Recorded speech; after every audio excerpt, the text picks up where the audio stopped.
Hey YouTubers, SteamClear82 here, and today I thought I would share with you a little tip that helped me improve my game significantly in the early days of Battlefield 4. When I'm in the right frame of mind, this tip always lengthens my lifespan in a game, and probably it does help my KDR, although I've never ever cared about my KDR. If you've ever seen any of my Call of Duty videos, you'll know that I always go for the win. I'm a team player, and unless I'm playing free-for-all, then I don't really care. But anyway, on to this tip. As you might have guessed from the description, it is literally caution. I see so many people in Battlefield 4 just rush to their death so easily, and sometimes, yes, the element of surprise and speed is always handled, but not if it's going to get you killed and you're no use to your team. Now, obviously, caution can only be applied in certain areas. Sometimes you're just going to have to throw it to the wind and hope for the best. But I found that if you try and implement it, you'll find you'll last a lot longer. Now, this is simply looking around the corner as you go around it. One thing I always see people do is they'll just run, they'll sprint around the corner, and then someone else will be sprinting at them, and it'll literally be who has the fastest reflexes or even higher frame count or lower ping will win that fight, because it's a matter of seconds, and the smallest difference in reaction times or even hardware can cause the other person to win. However, if you approach that corner, stop sprinting and not even ADSing, but just have your gun up as you approach around the corner, it'll take you probably 1 or 2 seconds just to ADS and kill them, whereas it'll take them a further 2 seconds on top of that to bring their weapon up and shoot you. You'll win that firefight unless by some miracle they have a higher hitting gun or you miss some of your shots. But even so, you've got the element of surprise.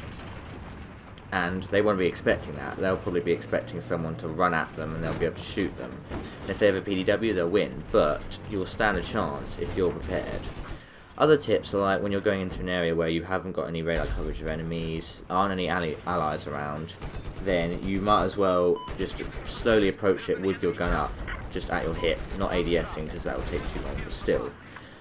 You should always pay attention to your minimap, because that will give you the most information you'll need. If you see in front of you a dead enemy symbol, stop sprinting immediately and approach it with caution, because it is most likely that the guy either is still there or he is smart enough to know that you're going to see that on your map and he's going to bait you. So just use caution wherever you can think of it. Obviously, in some instances it might get you killed. If you're moving too slowly and a tank pops out in front of you, yeah, you're pretty dead. But even in vehicles, this thing applies. Don't just charge in with a tank thinking you're invincible, because it only takes 2 or 3 people with RPGs and you're gone in seconds. You should always use a technique I believe known as towering, I think it's been called. Basically all it is where if you're in a tank, as I am now, you use cover to your advantage when you're facing another tank. So if a tank approaches you, find a building or a train, any sort of cover that can block their shot, and try and angle yourself so you can move back and forwards in a sort of sideways motion that stops you from hitting them. Because trust me, it takes only 1 tank shell missed by either person to win that firefight, even in Battlefield 4 with all the new tank shells. Obviously I still only use the normal ones, I haven't locked any, but that will help. On to another little thing I've learned, just a side tip.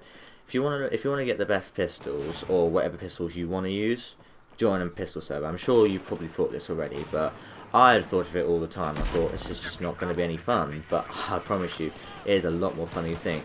And you'll find that when you play this, it will change the game completely. Most people, any sort of main primary weapon, sort of assault rifle or an LMG, will take at least 2 or 3 hits to kill, as they'll do somewhere between 20 and 30 damage.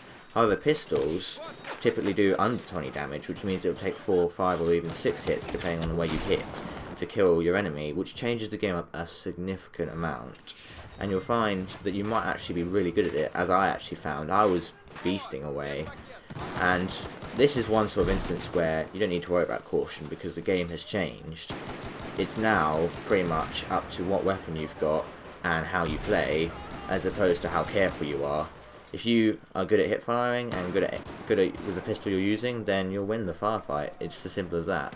So obviously my tip doesn't apply to everywhere, but it's in the general instances where you die. If you go into a game and you find yourself dying over and over at like face-to-face confrontations, just try using a bit of caution. You might find it actually helps you win. But I mean, sometimes you just have to go a little bit crazy.